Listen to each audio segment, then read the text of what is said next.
झोपड़ी के द्वार पर बाप और बेटा दोनों एक बुझे हुए अलाव के सामने चुपचाप बैठे हुए हैं और अंदर बेटे की जवान बीवी बुधिया प्रसव वेदना में पछाड़ खा रही थी।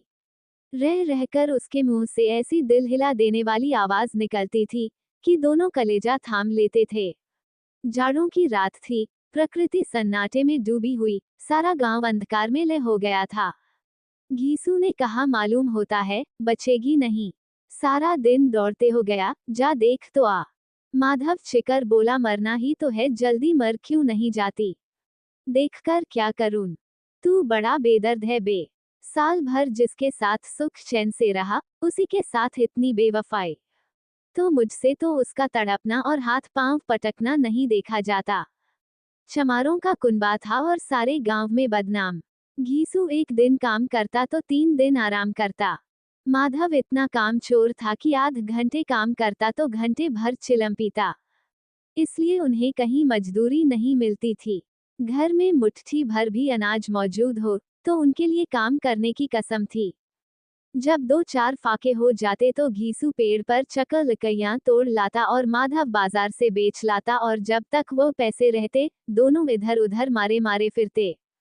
गांव में काम की कमी न थी। किसानों का गांव था, मेहनती आदमी के लिए 50 काम थे। मगर इन दोनों को उसी वक्त बुलाते जब 2 आदमियों से एक का काम पाकर भी संतोष कर लेने के सिवा और कोई चारा न होता। अगर दोनों साधु होते तो उन्हें संतोष और धैर्य के लिए संयम और नियम की बिल्कुल जरूरत न होती। ये तो इनकी प्रकृति थी। विचित्र जीवन था इनका। घर में मिट्टी के 2-4 बर्तन के सिवा कोई संपत्ति नहीं। फटे चिथड़ों से अपनी नग्नता को ढांके हुए जिए जाते थे। संसार की चिंताओं से मुक्त, कर्ज से लदे हुए। गालियां भी खाते, मार भी खाते, मगर कोई गम नहीं। दीन इतने की वसूली की बिल्कुल आशा न रहने पर भी लोग इन्हें कुछ न कुछ कर्ज दे देते थे। मटर, आलू की फसल में दूसरों के खेतों से मटर या आलू उखाड़ लाते और भून भानकर खा लेते, या 10-5 ऊख उखाड़ लाते और रात को चूसते। घीसू ने इसी आकाश वृत्ति से 60 साल की उम्र काट दी और माधव भी सपूत बेटे की तरह बाप ही के पद चिन्हों पर चल रहा था, बल्कि उसका नाम और भी उजागर कर रहा था। इस वक्त भी दोनों अलाव के सामने बैठकर आलू भून रहे थे, जो कि किसी खेत से खोद लाए थे। घीसू की स्त्री का तो बहुत दिन हुए देहांत हो गया था। माधव का ब्याह पिछले साल हुआ था। जब से यह औरत आई थी, उसने इस खानदान में व्यवस्था की नींव डाली थी और इन दोनों बेगैरतों का दोजख भरती रहती थी।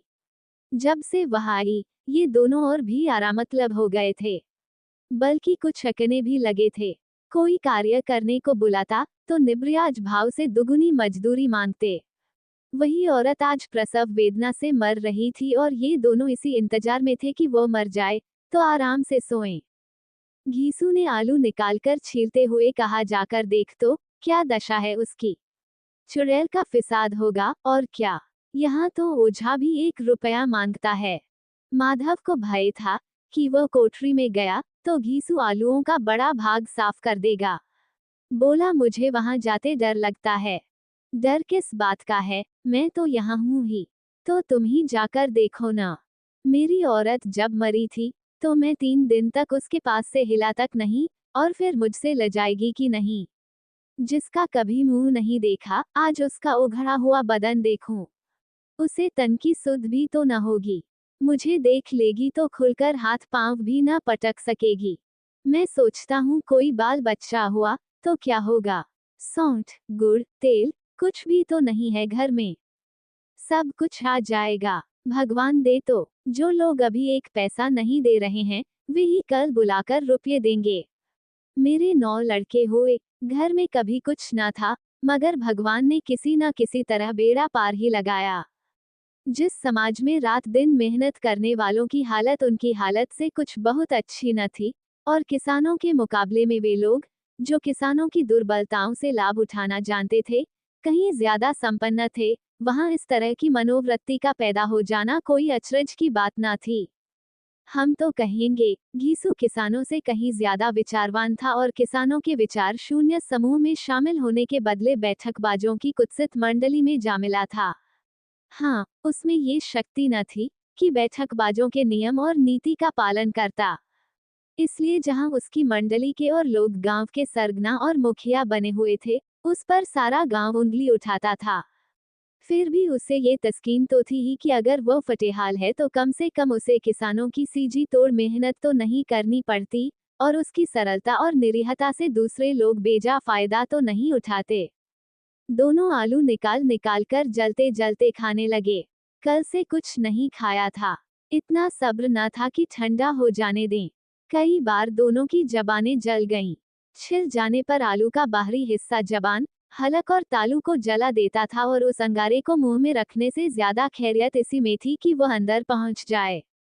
वहां उसे ठंडा करने के लिए काफी सामान थे, इसलिए दोनों जल्द जल्द निगल जाते। हालांकि इस कोशिश में उनकी आंखों से आंसू निकल आते। घीसू को उस वक्त ठाकुर की बारात याद आई, जिसमें 20 साल पहले वह गया था। उस दावत में उसे जो तृप्ति मिली थी, वो उसके जीवन में एक याद रखने लायक बात थी, और आज भी उसकी याद ताजी थी। बोला वह भोज नहीं भूलता। तब से फिर उस तरह का खाना और भरपेट नहीं मिला। लड़की वालों ने सबको भरपेट पूरियां खिलाई थीं, सबको। छोटे बड़े सबने पूरियां खाई, और असली घी की चटनी, रायता, 3 तरह के सूखे साग, एक रसेदार तरकारी, दही, चटनी, मिठाई। अब क्या बताऊं कि उस भोज में क्या स्वाद मिला। कोई रोक टोक नहीं थी। जो चीज चाहो मांगो, जितना चाहो खाओ। लोगों ने ऐसा खाया कि किसी से पानी न पिया गया। मगर परोसने वाले हैं कि पत्तल में गर्म गर्म, गोल गोल सुवासित कचौड़ियां डाल देते हैं। मना करते हैं कि नहीं चाहिए, पत्तल पर हाथ रोके हुए हैं, मगर वह हैं कि दिए जाते हैं। और जब सबने मुंह धो लिया, तो पान इलायची भी मिली। मगर मुझे पान लेने की कहाँ सुध थी। खड़ा हुआ न जाता था। चटपट जाकर अपने कंबल पर लेट गया। ऐसा दिल दरियाव था वह ठाकुर। माधव ने इन पदार्थों का मन ही मन मजा लेते हुए कहा, अब हमें कोई ऐसा भोज नहीं खिलाता। अब कोई क्या खिलाएगा। वह जमाना दूसरा था। अब तो सबको किफायत सूझती है। शादी ब्याह में मत खर्च करो, क्रियाकर्म में मत खर्च करो। पूछो, गरीबों का माल बटोर बटोर कर कहाँ रखोगे। बटोरने में तो कमी नहीं है, हाँ, खर्च में किफायत सूझती है। तुमने एक 20 पूरियां खाई होंगी। 20 से ज्यादा खाई थीं। मैं 50 खा जाता। 50 से कम मैंने न खाई होंगी। अच्छा पका था। तू तो मेरा आधा भी नहीं है। आलू खाकर दोनों ने पानी पिया, और वहीं अलाव के सामने अपनी धोतियां उड़कर पांव पेट में डाले सो रहे, जैसे 2 बड़े बड़े अजगर गेंडुलिया मारे पड़े हों। और बुधिया अभी तक कराह रही थी। सवेरे माधव ने कोठरी में जाकर देखा, तो उसकी स्त्री ठंडी हो गई थी। उसके मुंह पर मक्खियां भिनक रही थीं। पथराई हुई आंखें ऊपर टंगी हुई थीं। सारी देह धूल से लथपथ हो रही थी। उसके पेट में बच्चा मर गया था। माधव भागा हुआ घीसू के पास आया। फिर दोनों जोर जोर से हाय हाय करने और छाती पीटने लगे। पड़ोस वालों ने ये रोना धोना सुना, तो दौड़े हुए आए और पुरानी मर्यादा के अनुसार इन अभागों को समझाने लगे। मगर ज्यादा रोने पीटने का अवसर न था। कफन की और लकड़ी की फिक्र करनी थी। घर में तो पैसा इस तरह गायब था, जैसे चील के घोंसले में मांस। बाप बेटे रोते हुए गांव के जमींदार के पास गए। वो इन दोनों की सूरत से नफरत करते थे। कई बार इन्हें अपने हाथों से पीट चुके थे। चोरी करने के लिए, वादे पर काम पर न आने के लिए। पूछा, क्या है बे घिसुआ, रोता क्यों है। अब तो तू कहीं दिखलाई भी नहीं देता। मालूम होता है, इस गांव में रहना नहीं चाहता। घीसू ने जमीन पर सिर रखकर आंखों में आंसू भरे हुए कहा, सरकार, बड़ी विपत्ति में हूँ। माधव की घरवाली रात को गुजर गई। रात भर तड़पती रही सरकार।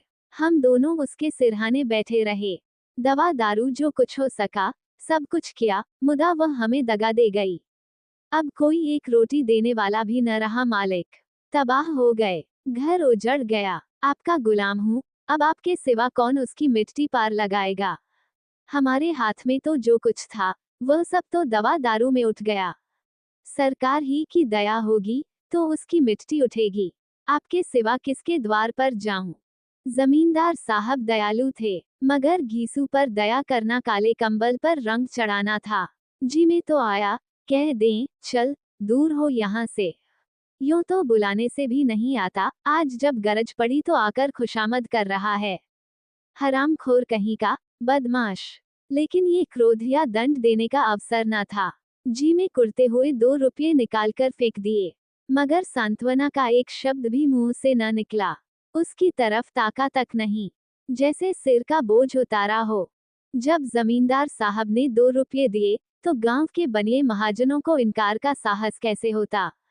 घीसू जमींदार के नाम का ढिंढोरा भी पीटना जानता था। किसी ने 2 आने दिए, किसी ने 4 आने।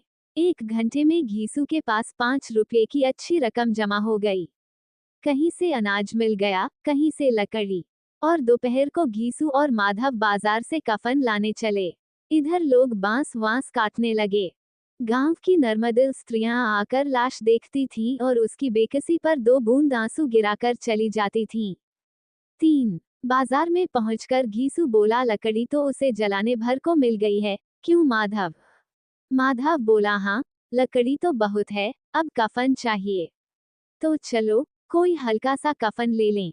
हाँ, और क्या, लाश उठते उठते रात हो जाएगी। रात को कफन कौन देखता है? कैसा बुरा रिवाज है कि जिसे जीते जी तन ढांकने को चिथड़ा भी न मिले, उसे मरने पर नया कफन चाहिए। कफन लाश के साथ जल ही तो जाता है, और क्या रखा रहता है। यही 5 रुपये पहले मिलते, तो कुछ दवा दारू कर लेते। दोनों एक दूसरे के मन की बात ताड़ रहे थे। बाजार में इधर उधर घूमते रहे। कभी इस बजाज की दुकान पर गए, कभी उसकी दुकान पर।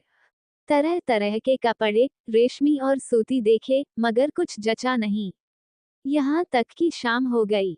तब दोनों न जाने किस दैवी प्रेरणा से एक मधुशाला के सामने जा पहुंचे, और जैसे किसी पूर्व निश्चित व्यवस्था से अंदर चले गए।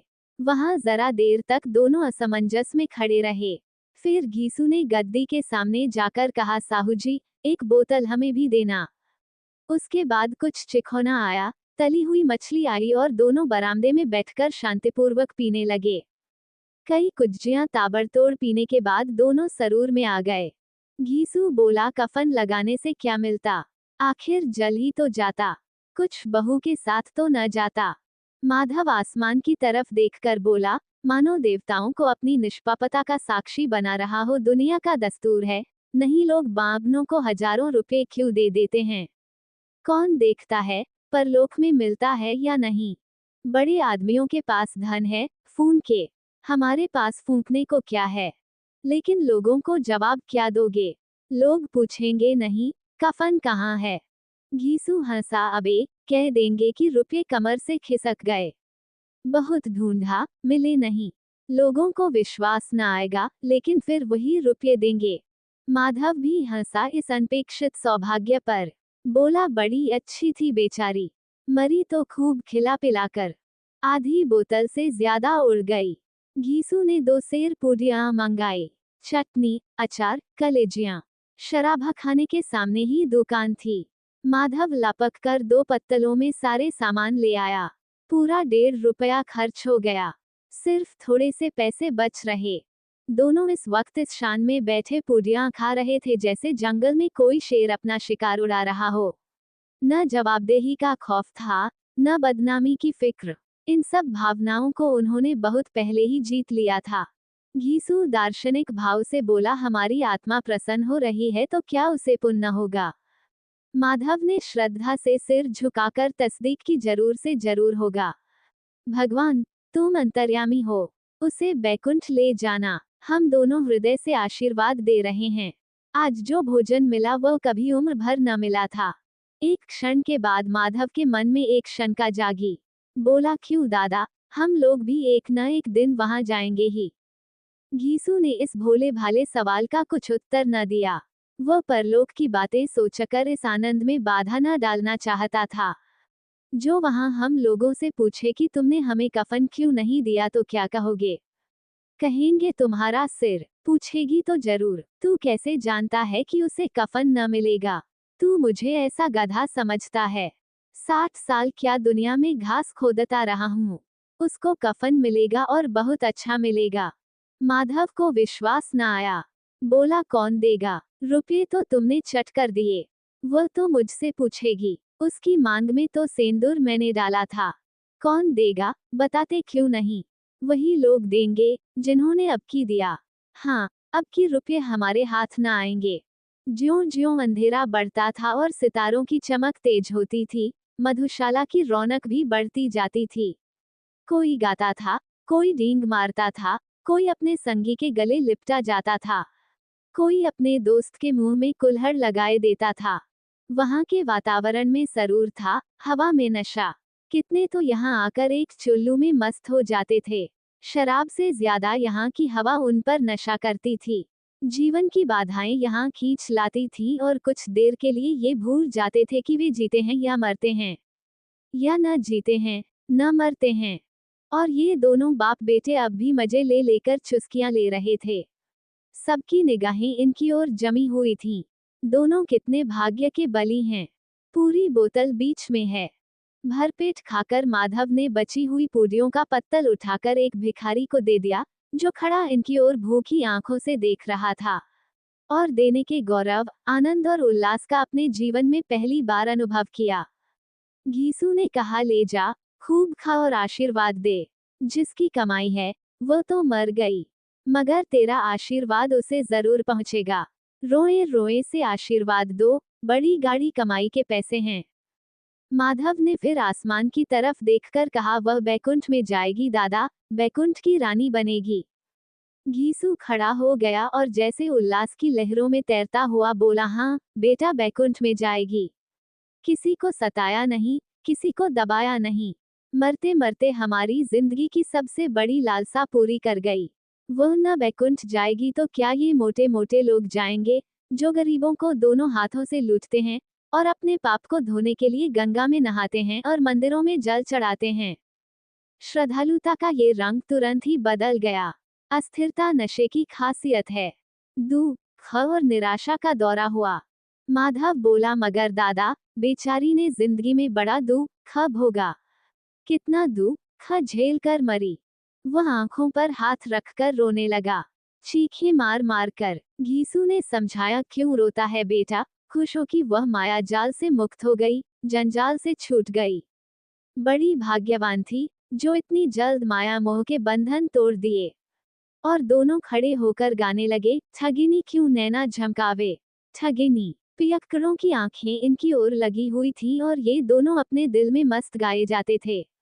फिर दोनों नाचने लगे, उछले भी, कूदे भी, गिरे भी, मटके भी, भाव भी बताए, अभिनय भी किए, और आखिर नशे में मदमस्त होकर वहीं गिर पड़े।